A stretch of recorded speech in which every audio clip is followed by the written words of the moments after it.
किया है।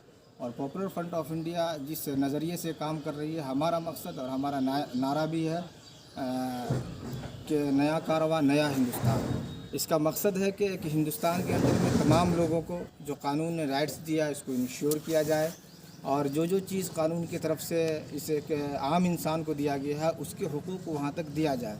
इसी के लिए पूरे हिंदुस्तान में popular front of India program के ज़रिए मुहिम बेदारी पैदा कर रही है। और ख़ासकर अभी जो किसान 2 महीने से ज़्यादा आंदोलन में हैं, 200 से ज़्यादा किसान शहीद हो गए। उनके शहादत में हम लोगों ने 2 मिनट का मौन भी रखा था श्रद्धांजलि देने के लिए।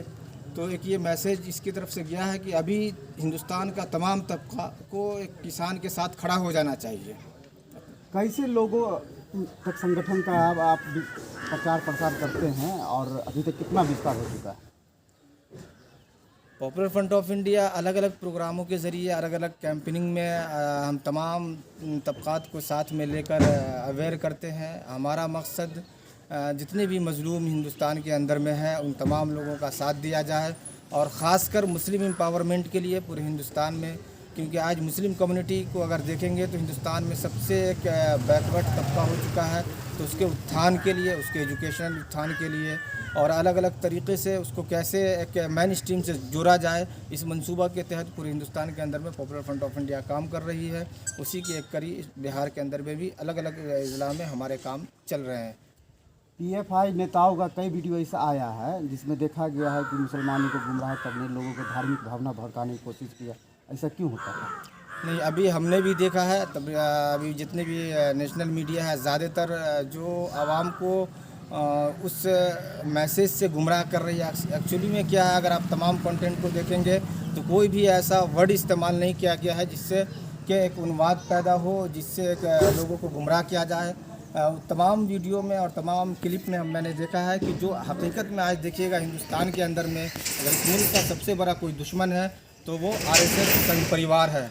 और ये popular front of India RSS और संघ परिवार के आइडियोलॉजी के ख़िलाफ़ शुरू से अनकम्प्रोमाइज़ तरीके से काम कर रही है, क्योंकि अगर इस मुल्क को बचाना है तो यहाँ से आरएसएस को ख़त्म करना होगा, आरएसएस के मानने वालों को भगाना होगा, तभी इस मुल्क को हम बचा सकते हैं। क्योंकि आप देखिए कई सालों से हिंदुस्तान एक सदियों से तमाम धर्म के लोग एक साथ में रहे, लेकिन आप देखिएगा कि कभी भी हिंदू मुस्लिम प्रॉब्लम नहीं हुआ। जब से ये आरएसएस की स्थापना हुई है और जैसे जैसे ये मजबूत हो गया, आपस में नफ़रत वैसे ही बढ़ता गया है। इसलिए हमारा ये स्टैंड है, हम आवाम को आगाह कर रहे हैं कि हमें आरएसएस को पहचानना होगा, उसके लिए कौन है, उसका डिस्ट्रिक्ट का लीडर, उसके सूबा का लीडर, उस तमाम को पहचान कर हमें आवाम के सामने में उसको लाना होगा, तभी जाकर हम इस जुल्म को खत्म। नालंदा में पीएफआई के नेता ने बयान दिया है कि 4 औलाद वाले हर परिवार में 2 को पीएफआई में देने की अपील की गई और कुर्बानी और जिहाद की बात की गई। नहीं, ऐसा तो मैंने नहीं सुना है और नहीं देखा है, और ऐसा ये बयान नहीं हुआ होगा। हाँ, इसलिए ये बयान तो ज़रूर हुआ होगा कि आज मुल्क के हर तबका को संघ परिवार के नज़रिया के ख़िलाफ़ रोड पर आना चाहिए। इस मुल्क की सालमियत के लिए, इस मुल्क की बका के लिए तमाम तर जो मज़लूम तबका है उनका साथ देना चाहिए, और हमें मुकम्मल तौर पर संघ परिवार के नज़रिए के ख़िलाफ़ इस मुल्क के अंदर में तमाम आवाम को रोड पर उतर कर उसको नाकाम करना चाहिए। क्योंकि ये एक मुल्क गंगा जमुना तहज़ीब के नाम से जाना जाता है। यहाँ तमाम मज़ाहिब के लोग एक साथ में सदियों से रहते हुए आए हैं, लेकिन कुछ आरएसएस के आइडियोलॉजी, आरएसएस के मानने वालों ने हिंदू मुस्लिम का नफ़रत पैदा करके इस मुल्क को बांटने की कोशिश की जा रही है। पॉपुलर फ्रंट ऑफ इंडिया जब तक उसका एक कैडर बाकी रहेगा, वब तक इंशाअल्लाह हम उसके मंसूबों को कामयाब नहीं होने देंगे। आरएसएस के खिलाफ अभियान चलाने की सार्वजनिक रूप से आप लोग बात कर रहे हैं, और उसके बाद आप राम मंदिर के फैसले पर भी आप लोगों को मान के चलिए इसके खिलाफ मतलब भड़काने की बात करते हैं, तो आखिर क्यों? नहीं, एक हिंदुस्तान के नागरिक, अच्छे नागरिक की जिम्मेदारी है कि जो भी चीज़ें हैं वो सच्चाई आवाम के सामने में आनी चाहिए। बाबरी मस्जिद का जो फ़ैसला आया, यहाँ के सुप्रीम कोर्ट से जो फ़ैसला आया, तमाम मज़ाहिब के लोग, मुस्लिम कम्युनिटी ने भी उसको कबूल किया, लेकिन ये गैर मुनसिफाना फ़ैसला है। आप देखिएगा कि बाबरी मस्जिद के जो फ़ैसला है, जबकि जज ने यह कबूल किया है कि किसी भी मंदिर को तोड़कर मस्जिद नहीं बनाया गया और वहाँ पे मंदिर के कोई भी आशंका नहीं थे, लेकिन एक जालमाना तौर पर क्या है वहाँ पे मस्जिद के मंदिर के हक़ में फ़ैसला किया गया। तो इस चीज़ के बारे में हमारा एक राइट है कि हम उसको अप्रोच करें, आवाम को बताएं। और हमारा ये स्टैंड क्लियर है, जब तक हम बाबरी मस्जिद को वहाँ पर तामीर नहीं कर लेते हैं वब तक हम तो आवाम को बेदार करेंगे, आवाम को बताएंगे कि बाबरी मस्जिद वहाँ पे थी और है और हमेशा रहेगी। अच्छा, आपके आवास पर छापामारी भी हुई थी, क्या निकला था? क्या मतलब उसके बाद क्या हुआ? नहीं, ये आप अभी देखेंगे कि अभी जो ये सरकार का ट्रेंड चल रहा है बीजेपी गवर्नमेंट का, जो लोग भी उसके एजेंडे के मुखालिफ काम कर रहे हैं। अभी आप देखिए किसान आंदोलन को आप देख लीजिए, 70% किसान है, हमारा कृषि वहाँ पर देश है। लेकिन क्या है, तकरीबन 2.5 साल से इतने कड़ाके की ठंडी में कर रहे हैं, उसके भी खिलाफ सरकार है। कोई अगर दलित आवाज़ उठा रहा है तो वो नक्सलवाद हो जाता है। कोई अगर दानिश्वर तबका दलित का आवाज़ उठाता है वो नरबन अक्सर हो जाता है। कोई मुसलमान आवाज़ उठाता है तो वो आतंकवादी हो जाता है। इसी तरह उसी का एक क्रम है, ईडी की तरफ से ईडी की छापामारी के ज़रिए पॉपुलर फ्रंट के मंसूबों को आवाज़ को दबाया जाए। लेकिन पॉपुलर फ्रंट कभी भी अपने मकसद से और अपने नज़रिए से कभी भी वापस नहीं हटेगी, न हमने इससे पहले हटा, नहीं हटेंगे। और जहाँ तक मेरी बात रही कि हमारे घर पे जो छापा मारा गया, कुछ भी नहीं मिला, मीडिया के सामने में हमें सीजर लिस्ट नहीं दिया गया था। उसके लिए हमारे गाँव के तमाम लोग और प्लस हमारे पॉपुलर फ्रंट के जितने भी कार्यकर्ता थे, उन्होंने गाड़ी को रोका, क्योंकि वो उनका राइट्स था कि जब तक सीजर लिस्ट आप नहीं देते हैं तब तक हम नहीं जाने देंगे। इसलिए उसमें क्या एक पैम्पलेट मिला और उसके बाद क्या है, एक हमारा एजुकेशनल सर्टिफिकेट मिला, आधार कार्ड को लेके गए, और भी कोई भी ऐसा चीज़ नहीं है। और जितनी भी जगह छापेमारी हुई है वहाँ से कोई भी ऐसी चीज़ें बरामद नहीं हुई है। बस एक ये डराने का, धौंस दिखाने का एक ये करी है। पीएफआई को सीबी का बी विंग भी कहा जाता है, आपका क्या कहना है इसमें? देखिए, पॉपुलर फ्रंट ऑफ इंडिया ये 2007 में स्थापना हुई। तकरीबन ये केरला के अंदर में केडीएफ, उसके बाद एनडीएफ, एमएनपी, ये 3 लोकल ऑर्गेनाइजेशन जो अलग अलग स्टेटों में थी, तो उसके बाद उसको मिलाकर 2007 में पॉपुलर फ्रंट ऑफ इंडिया एक नाम देकर ये ऑर्गेनाइजेशन का शुरुआत हुआ। सिम्मी बैंड बाद में हुआ, पॉपुलर फ्रंट तकरीबन उससे कई साल पहले पॉपुलर फ्रंट की शुरुआत हो गई हो। अगर सिम्मी का ही अगर ये दूसरा रूप होता तो पॉपुलर फ्रंट ऑफ इंडिया इससे पहले ही तो बनी हुई ऑर्गेनाइजेशन है, उसके बाद में तो बनी नहीं है। ये बिल्कुल एक जनाधार है कि सिम्मी का है, ये लोगों को भ्रमित करने के लिए और इस पर इल्ज़ाम लगाने के लिए इस तरह के अलग अलग बयानात दिए जा रहे हैं। सिम्मी से इसका कोई भी ताल्लुक नहीं है। अभी कई लोग कई राज्यों से अभी पीएफआई के खिलाफ बैन उठाने की मांग कर रहे हैं, आपका क्या जवाब?